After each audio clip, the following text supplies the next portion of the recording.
வணக்கம். இந்த வீடியோவில் நம்ம வந்து திக்னஸ் அண்ட் இன்டர்செக்ட் இந்த ரெண்டு ஃபீச்சரும் எப்படி நம்ம வந்து கிரேயோவில் யூஸ் பண்ணுறது அப்படிங்கிறத பார்க்க போகிறோம். திக்னஸ் ட்ரா பண்ணுறதுக்கு நான் ஃபஸ்ட்டு ஒரு சின்ன ஸ்கெட்ச் ட்ரா பண்ணிக்கிறேன்.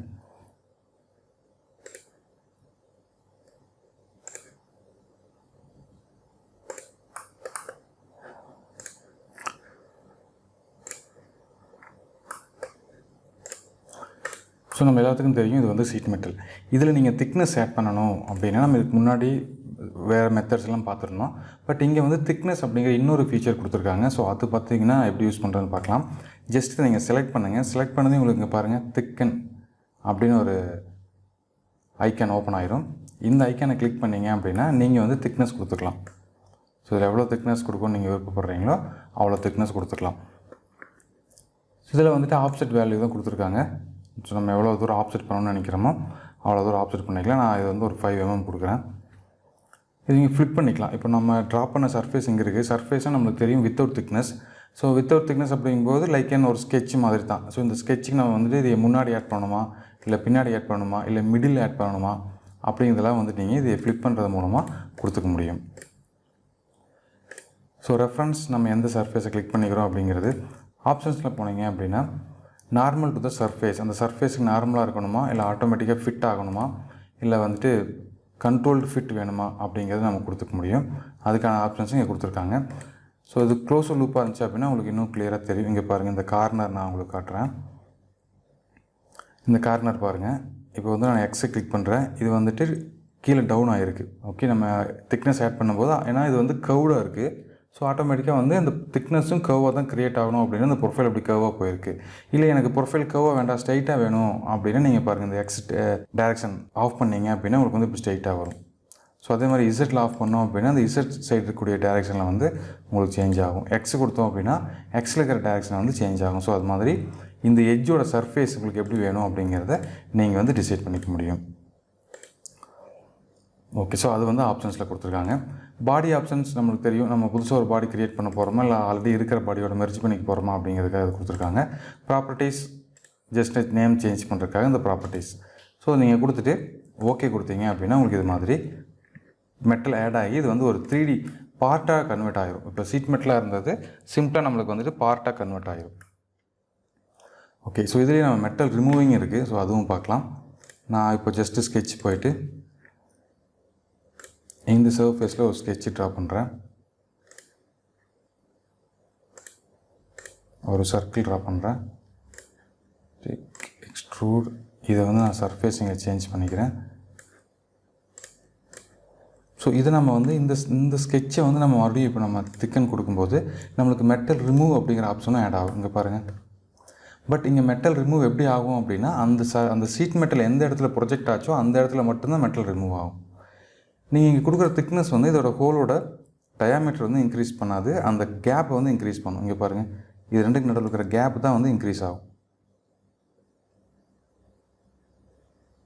ஸோ இது வந்து உள்ளே கொண்டு போனீங்க அப்படின்னா மைனஸில், அதாவது உள்ளே இருக்கிற மிடில் இருக்கிற மெட்டல் வந்து ரிமூவ் ஆகும்.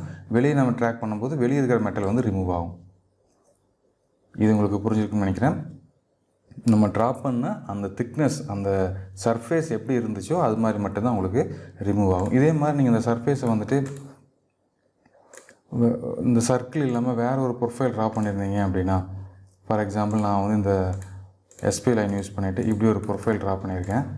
இதுக்கு நம்ம திக்னஸ் ஆட் பண்ணோம் அப்படின்னா இங்கே பாருங்கள், திக்னஸ் ஓப்பன் ஆகிடும். சரி, இதை ஃபஸ்ட் நான் எக்ஸ்ட்ரூடை மாற்றிக்கிறேன். ஓகே, இவ்வளோ தூரம் கொண்டு போயிட்டேன். இப்போ உங்களுக்கு தெரியும் இது வந்து இப்போது சீட் மெட்டலாக இருக்குது. இந்த சீட் மெட்டலை செலக்ட் பண்ணிவிட்டு நான் இப்போ தின் கொடுக்குறேன். தின் கொடுத்தேன் அப்படின்னா மெட்டல் ரிமூவ் பண்ணிக்கலாம், ஆர் நான் வந்து மெட்டல் ஆடும் பண்ணிக்கலாம். ஸோ நான் மெட்டல் ஆட் பண்ணும்போது எவ்வளோ திக்னஸ் கொடுக்குறனோ அந்த அளவுக்கு வந்து மெட்டல் ரிமூவ் ஆகும். இங்கே பாருங்கள், உங்களுக்கு பார்த்தீங்கன்னா தெரியும். ஸோ இது மாதிரி சம் டிஃப்ரெண்ட்டான ப்ரொஃபைல் உங்களுக்கு தேவைப்படுது அப்படிங்கும்போது நீங்கள் வந்து இர்ரெகுலராக ஸ்கெட்ச் ட்ரா பண்ணிவிட்டு ஓப்பன் லூப்பில் கூட நம்ம ட்ரா பண்ணிவிட்டு இது மாதிரி மெட்டலை ரிமூவ் பண்ணணும் அப்படின்னா இந்த திக்கன் அப்படிங்கிற கமாண்ட் யூஸ் பண்ணிவிட்டு நீங்கள் வந்து மெட்டலை ரிமூவ் பண்ண முடியும்.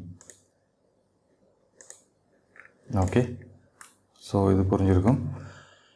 அதே மாதிரி நம்ம முன்னாடி சொன்ன மாதிரி அடுத்து வந்துட்டு இந்த இன்டர்செக்ட் அப்படிங்கிறது. ஸோ இங்கே பாருங்கள், இன்டர்செக்ட் அப்படிங்கிற டூல் இந்த இடத்துல இருக்குது. ஸோ இந்த இன்டர்செக்டை கிளிக் பண்ணோம் அப்படின்னா நம்மளுக்கு வந்துட்டு டேஷ்போர்டு ஓப்பன் ஆகுது. இந்த டேஷ்போர்டில் ரெஃபரன்ஸ், எந்த 2 ரெஃபரன்ஸ் நம்ம வந்து இன்டர்செக்ட் பண்ண போகிறோம் அப்படின்னு கேட்குது. அதே மாதிரி ப்ராப்பர்ட்டிஸ். ஸோ ப்ராப்பர்ட்டிஸ் நம்மளுக்கு தெரியும். ஸோ ஃபஸ்ட் நான் அதை ஜஸ்ட் ஓப்பன் பண்ணிட்டு வர்றேன். ஸோ இந்த திக்கன் டெலீட் பண்ணிடலாம்.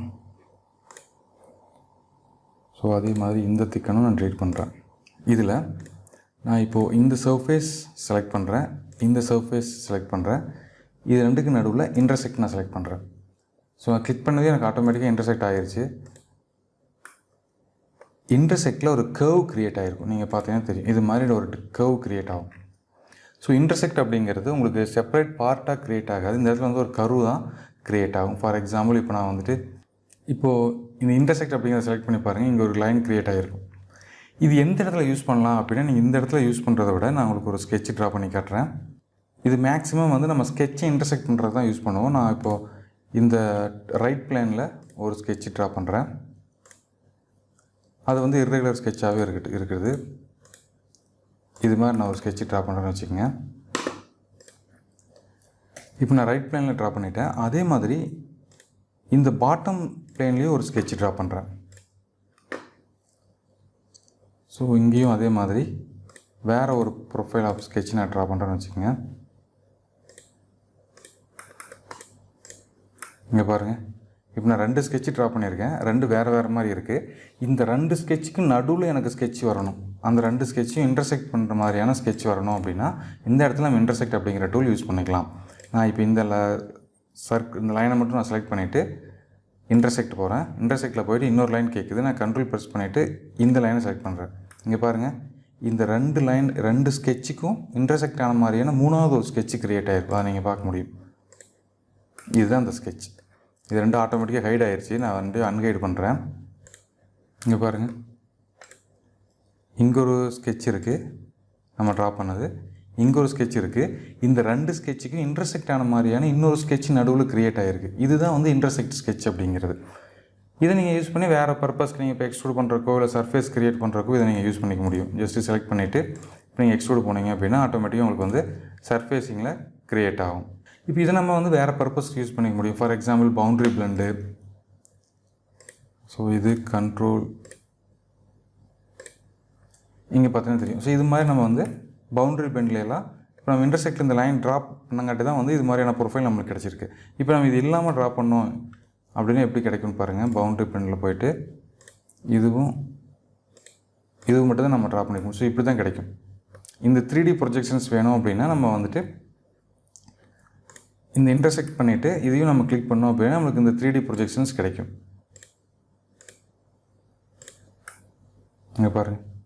ஸோ இது மாதிரி உங்களுக்கு மேலே போயிட்டு கீழே வர மாதிரி இது மாதிரியான ப்ரொஃபைல்லாம் ட்ரா பண்ணுறதுக்கு நம்ம வந்து இந்த இன்டர்செக்ட் அப்படிங்கிற இந்த ஃபீச்சர் நம்ம யூஸ் பண்ணிக்கலாம். நல்லா ஞாபகம் வச்சுக்கோங்க, இன்டர்செக்ட் அப்படிங்கிறது நம்ம பார்ட்டில் பண்ணுற மாதிரியான இன்டர்செக்ட் கிடையாது. இது வந்து 2 ஸ்கெட்சுக்கு நடுவில் புதுசாக ஒரு ஸ்கெட்சு க்ரியேட் பண்ணுற மாதிரி தான் இன்டர்செக்ட். அதே மாதிரி 2 பார்ட்டு இல்லை 2 சர்ஃபேஸ் ஒன்னோட ஒன்று மெர்ஜ் ஆகிட்டு இருக்குது அப்படின்னா அந்த இடத்துல நீங்கள் இன்டர்செக்ட் க்ரியேட் பண்ணீங்க அப்படின்னா 2க்கு நடுவில் ஒரு ஸ்கெட்சு க்ரியேட் ஆகும். ஓகே, இதை நீங்கள் ப்ராக்டிஸ் பண்ணி பாருங்கள். அடுத்த வீடியோவில் சந்திக்கலாம். நன்றி.